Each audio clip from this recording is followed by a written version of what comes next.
Здравствуйте! Сегодня 20 апреля 2018 года, пятница, 11:32 немецкого времени. Сегодня поступил самый сложный вопрос для меня, который я хотел бы коротко ответить. Значит, вопрос простой. Я хотел бы познакомить с вашей программой своих друзей и родственников, но информации много, и она очень сложная для понимания. Можете вы коротко и просто изложить суть ваши предложения и что нужно сделать? Вот это для меня самое сложное. Но я попытаюсь. Причем я понимаю, что это нужно делать без подготовки, подключившись, так сказать, информационному потоку, и как вот вылиться, это будет самое правильное. Значит, все делается для людей. Мы хотим сделать для себя что-то лучшее. Значит, мы должны понять, кто мы. Кто мы вообще? Мы, так сказать, продукт вышестоящей цивилизации, которые сделали нас по подобию себя. То есть, допустим, берем белую расу. Есть другие расы, которые другие цивилизации сделали. Здесь нужно очень пояснить вопрос Бога. Значит, сейчас нас склоняет новый мировой порядок, так называемому единому Богу, которого быть не может. То есть единого Творца быть не может, который охватывает все, а все это бесконечность. Бесконечность не имеет начала и конца. Значит, Творца всего быть не может по определению, из любой простой логики. Значит, существуют различные боги. Существуют боги, создавшие белую расу, существуют боги, создавшие черную расу, китайцев и так далее, и так далее. И мы были созданы с 12 спиралями ДНК. Наш мозг мог работать на 100%. Сегодня 3,5% и 2% спирали. Почему? Потому что появились так называемые орионцы, которым нужны были рабы на Земле для ресурсов. И они сманипулировали наши ДНК, опустили нас до 2 спиралей. И в то же время ДНК, и продолжая дальше манипулировать, значит, и нарушать, разрушать его всеми доступными способами. Значит, заложили в ДНК стремление к золоту, хотя оно не имеет практического значения на 88%. 12% используется в производстве и украшениях. Все остальное это для того, чтобы рабы на земле работали по добыче этого золота. Для того, чтобы энергию рабов высасывать на себя, придумали так называемую денежную финансовую систему. Причем она абсолютно неестественна. То есть человек родился на земле, ему дается все бесплатно. Ему не требуется покупать у своего создателя, значит, воду, ресурсы и так далее. И вдруг появляются вот эти вот орионцы, которые говорят, вот мы тут денежную финансовую систему, вы должны у нас тут все покупать. В том числе и то, что вам создателем, Богом соответствующих рас было дано. Теперь, вернувшись к Богу. Вот этот орионцы, им нужны были надсмотрщики, как в рабовладельческой системе. Вот они специально взяли евреев, 40 лет их водили, специально, значит, на 8-й день делают шок для мозга детей, чтобы блокировать состояние. То есть это надсмотрщики, которые строят свою теорию, что существуют избранные они, то есть их избрали надсмотрщиками, остальные гои, свиньи, рабы, их убей или еще что-нибудь, это хуже, чем свинью. Вот эти надсмотрщики, они мобилизованы, они, с моей точки зрения, называют сильнейшие нацисты, потому что они только свою нацию поднимают выше всех остальных. А другие хорошие нацисты, которые говорят, да, мы уважаем другие нации, но мы и свои свою не даем в обиду. У них есть свой бог, сатана. То есть вот этот созвездие, там в Дримиксе есть обращение инопланетян к человечеству, там все это расписано. На странице информации, помню, там 6-8, не помню, как точно, можно посмотреть. Так вот, естественно, любой раб, он стремится выйти, тем более богоподобно для своих создателей. Он должен понять простую вещь, что единого для всех общего Творца быть не может, потому что Творца бесконечность быть не может. Бесконечность не имеет начала и конец. А Творец – это где-то ничего не было, он что-то создает, и там бесконечность пошла. Так быть не может. То есть существует много творцов разных рас. И вот они хотят под липой, под обманом мы имеем единого Бога, они хотят под своего сатану привести все человечество, под эту идеологию, где они избранные, мировое правительство, Новый Иерусалим, остальные должны быть очупованы и бегать вокруг. Значит, это первое очень важное понимание. Второе, мы должны уйти от системы, которая позволяет нас дурачить, порабощать и все остальное. Под это дело была создана и база для законодательства всех стран, то есть морское право, мировое законодательство, где они сделали 3 градации. Неприкосновенное законодательство – это человеки, в правом поле живые люди,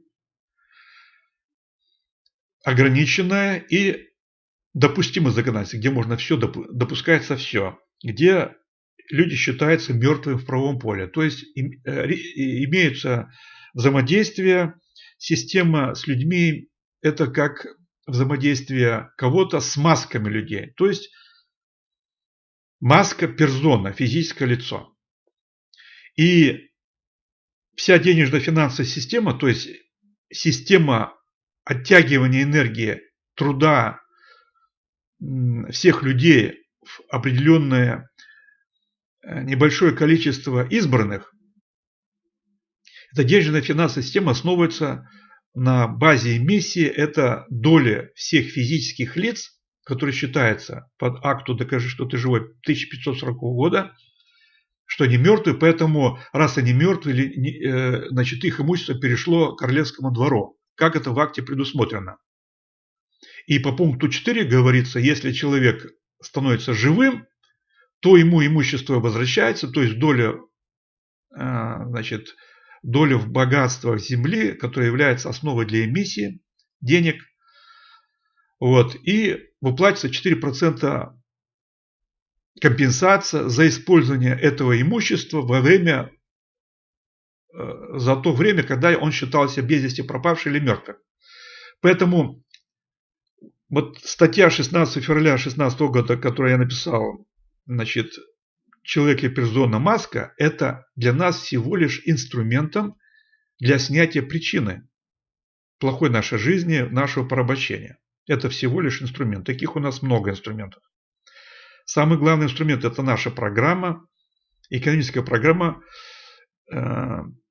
с новыми понятиями.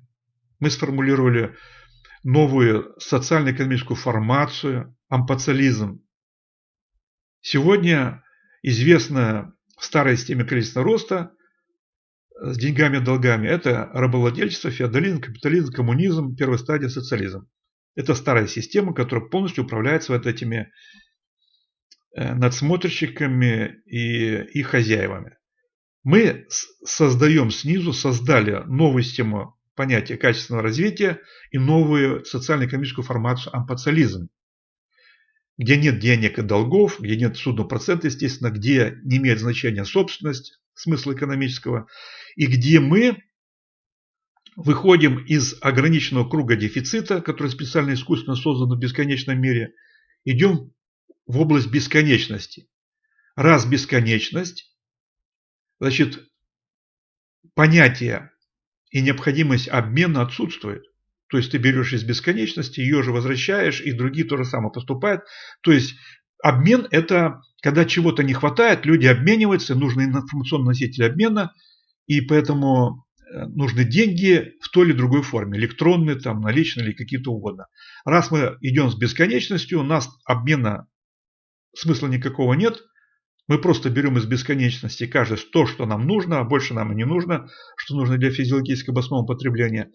А что касается творческого развития, творческого труда, то для этого деньги не нужны. Это соприкосновение с бесконечностью информации, мысли, которые идут нам через информационное космическое поле в наш мозг, как транслятор этих мыслей. Вот примерно простая модель. Поэтому существует плохая глобализация, владельцы которых внушили, что существует только одна глобализация, и мы в безвыходном положении. Либо мы ее принимаем, либо мы остановили любое движение вперед. Значит, это первое решение. Нету ничего одного. Всегда есть что-то плохое и хорошее, большое и малое, тяжелое и легкое. Вот это нужно понять хотя бы на состоянии баланса, хотя бы двух позиций. То есть глобализация одной быть не может. Есть глобализация плохая, ихняя, и глобализация хорошая наша.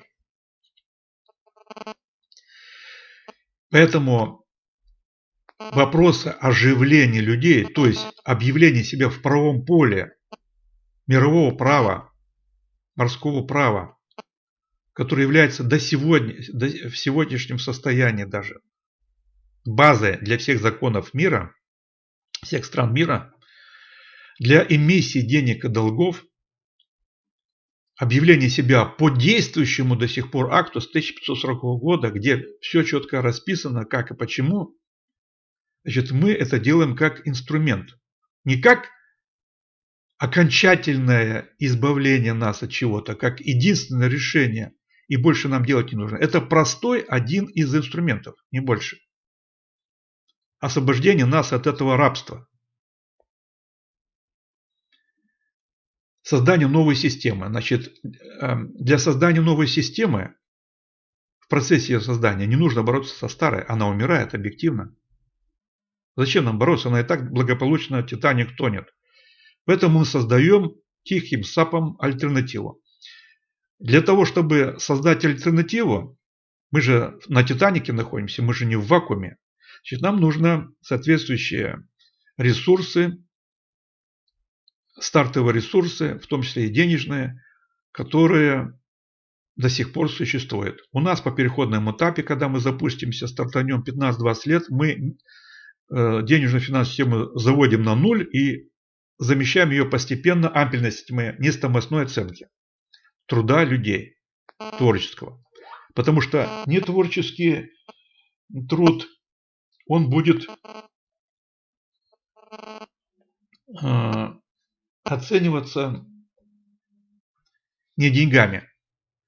То есть физический труд будет работать роботы. И в следующий этапом робота исчезает, и мы стадию производства вообще замещаем на использование двух видов энергии, информационной и материалообразующей. Существует всего два вида энергии. Информационная матрица, которая соответствующие элементарные частицы в материальном мире группируют в соответствующие молекулы, молекулы соответствующие группы, и так образуется материя. Поэтому даже нам в будущем роботы не нужны будут. Вот. И, естественно, мы должны лечить свой ДНК. Для этого есть соответствующие разные и музыка, и другими вариантами. Мы должны устранить мотивацию нас опрыскивать, отравлять, продавать нам всякую отраву, убивать нас, как они придумали убить. Почему? Потому что чем много людей, тем больше вошкания. Каждый что-то требует, нужно думать, как их друг другом стравить, как их поубивать, как их посадить. Значит, угроза постоянно, что их много, людей, а этих надсмотрщиков мало. Могут какие-то бунты, риски большие. Поэтому надо их всех замочить, оставить 600 тысяч, как Хаббат говорит. Остальные роботы пластмассовые, и будет благодать. Что хотят эти орионцы? Значит, существует конфедерация инопланетных цивилизаций, 200 тысяч цивилизаций. У них свой кодекс, они без разрешения людей не могут людям помочь. И существуют еще не определившиеся, которые тысячи цивилизаций, которые хотят перетянуть человечество под свою сатанинскую вот эту всю систему. Значит, человечество должно, естественно, сделать правильный выбор и перейти от системы порабощения к цивилизациям свободным. И поэтому эти цивилизации сделали запрос для людей. Хотите вы, чтобы мы вам помогли? Хотите, чтобы мы проявились? Хотите, чтобы мы помогли справиться с теми угнетателями, которые вас угнетают? Ну, конечно, это не так называемые жиды, это некие цивилизации, которые вот относятся к сатанинской группе тысячи цивилизаций. То есть их 1000, а там 200 тысяч. И тем не менее, они до сих пор успешно держат в порабощении людей. Вот это все понимание нужно в голове уложить. Вот. И для того, чтобы мы получили стартовые возможности, ресурсы, мы должны оказаться на шахматной доске политических игр и взаимодействия, которые сегодня находятся. То есть, условно, шахматные фигуры, они играют какую-то игру.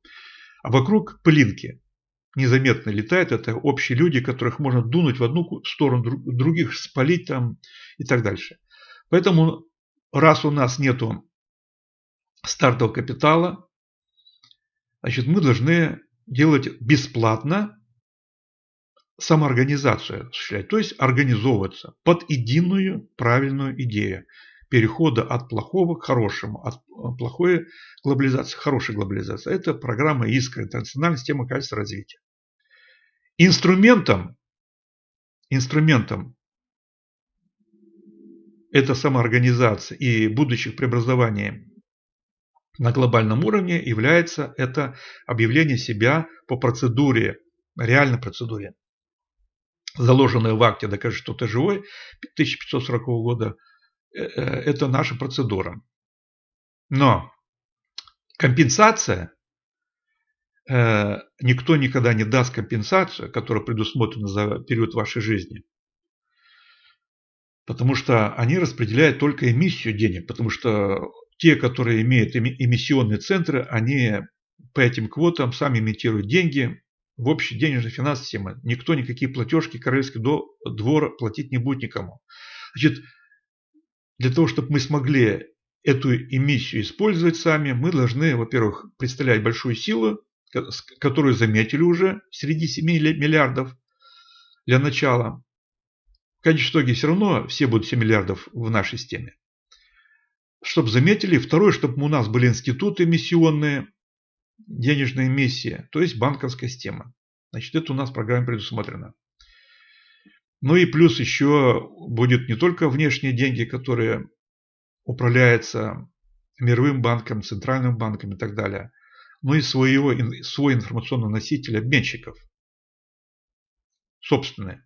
Вот они там создают деньги, это их бумажки, это их собственность, они временно дают в оборот, чтобы вы валенки на галоши меняли.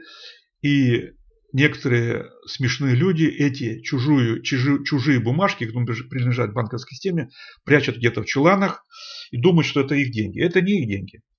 Это собственность центробанков. И поэтому с этой точки зрения в любую секунду их могут быть они изъяты. Кроме того, по закону 1933 года все люди являются поручителями всей денежно-финансовой системы в размере 19 миллионов долларов или там евро. Вот поэтому по закону НКАСа в случае, если финансовая система крякнет, то кто отвечает? Поручитель. Вот и с него все снимут, с всех физических лиц, по двум причинам. Первое, что они хранят бумажки, которые им не принадлежат, пользуются электронной системой, которая им не принадлежат, банковской системе, платежной все системы. Третье, они поручители. Значит, это должны быть мы брать все в свои руки сами. И потом постепенно эту денежную финансовую систему вместе с экономической мотивацией к стяжательству, наживе и состязательной материальной сфере, значит, мы должны перевести на безденежную, без долгов и денег систему состязательность в интеллектуально-духовной сфере к выходу бесконечности, легкому обеспечению в обществе изобилия своих физиологически обоснованных потребностей, где люди будут состязаться не золотыми батонами и унитазами, а хорошие идеи, картины, стихами, песни. То есть то, что касается вот именно нематериальных больших ценностей. С этой точки зрения коммунистическая идея, она является утопичной, потому что от каждого по потребностям, от каждого по способностям, каждому по потребностям. Значит, от каждого по способностям не конкретизируется добровольно или недобровольно, поэтому первые ГУЛАГи были созданы в Советском Союзе. Недобровольно брали у людей по их способностям. И второе, не было разделения потребностей духовных и материальных. Материально можно удовлетворить физиологически обоснованные потребности, если человек переходит в интеллектуально-духовную состязательность. Если же он остается состязать с материальной, конечно, материальные потребности удовлетворить невозможно, потому что он уже начинает брать самые большие замки, ему нужно много планет на себя оформить и так далее, так далее. То есть он должен показать, что он лучше за счет того, что у него 100 планет, он там по телескопу посмотрел, уже оформил на себя и продает их всех за какие-то чужие бумажки. Вот. А если же его состязать переходит в интеллектуально-духовную сферу, для него неинтересна эта сфера материальная. Она ему нужна для физиологического обоснованного потребления. А это удовлетворить можно легко, даже роботами. Но для этого работать не нужно. Вот, поэтому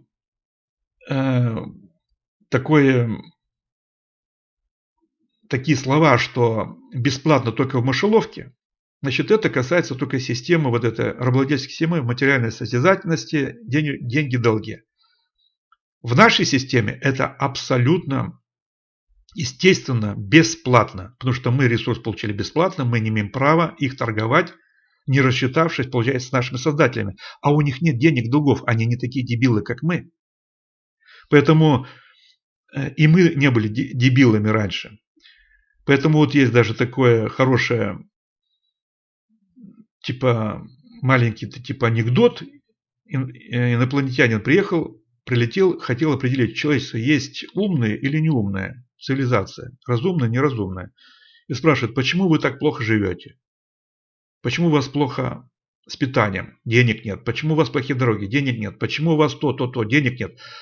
А что это такое за ресурс? Деньги, может быть, с нашей планеты привезти? Да не надо, мы сами печатаем. И записал этот инопланетянин, что человечество – это неразумные существа. Вот примерно наша, в чем заключается программа. Понимание, что за человек, откуда он взялся, для чего он здесь на Земле, для приобретения опыта и ухода обратно в бестелесном своем состоянии для нового воплощения. Все, что нас тормозит и держит нас в таком дебильном состоянии, оно держится на плохой экономической мотивации, состязательности и стяжательности в материальной сфере. Значит, это нужно устранить. Мотивацию экономическую надо устранить. И такую уникальную программу перехода от плохой глобализации к хорошей глобализации, от свободно-рыночной или планово-симметричной коммунистической модели экономики в нашу качественно сбалансированную, позволяет как раз осуществить программа DreamX, немецкой фирмы DreamX. И она позволяет иметь сегодняшнее взаимодействие между каждым физическим лицом, участником системы искр, с оператором, то есть хорошей глобализации, то есть фирмы DreamX, на действующих законах, договорах между фирмой и представителем. Это позволяет на базе взаимных суд держать баланс взаимных обязательств. То есть обе стороны друг другу должны, и бесконфликтно, в случае чего, они расстаются, каждый ничего не потеряв. Вот. Самоорганизацию людей, оно будет основываться на хороших элементах копного права, где нет демократии, то есть при монополии на денежно-финансовую систему и на СМИ играют так называемую демократию. Сначала людей купили, часть одурачили через телевизор, через монополию, и они выбирают ту гамму людей, которые им предложили как альтернативу. Все, которые участвуют в выборах, это всего лишь марионетки одной системы. Не больше. Поэтому никакого смысла в этой демократии нет. Альтернативы нет никакой. Владеет тот, кто управляет системой денежно-финансовой. И СМИ владеет. Как Ротшильд говорил, мне наплевать, какие вы там законы делаете, кого избирать, если я имею возможность печатать деньги. Вот они такую создали систему рабовладельческую, которую мы должны устранить.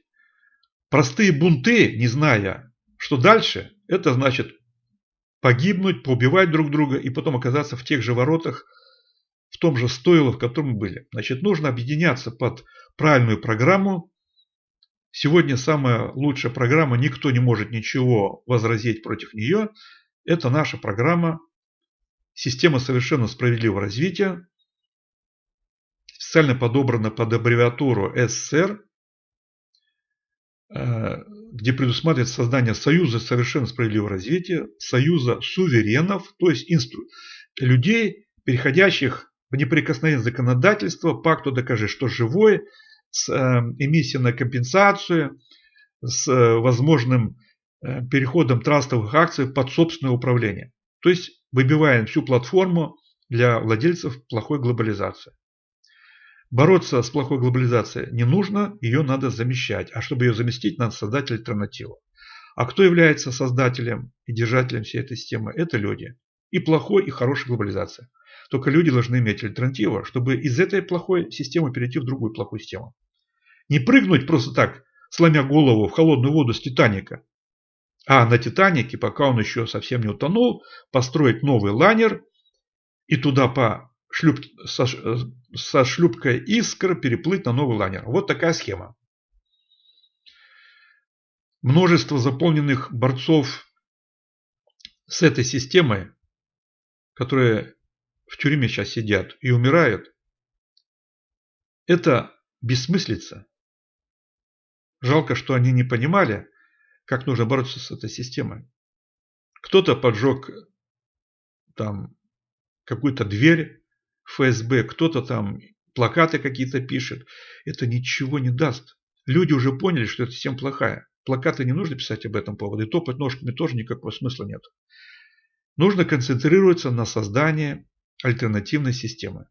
По действующим законодательством, по действующим меркам. Никто не возбраняет это делать. Интернет никто не заблокирует и не сможет никогда. Они пытались сделать интернет для порабощения, получились, отдали инструмент возможности самоорганизации людям. Вот в таком простом варианте, без каких-либо вставок, там, инструкций, картинок и так далее, вот хотел бы это сказать. Но я надеюсь, в упрощенном виде удалось мне это сделать.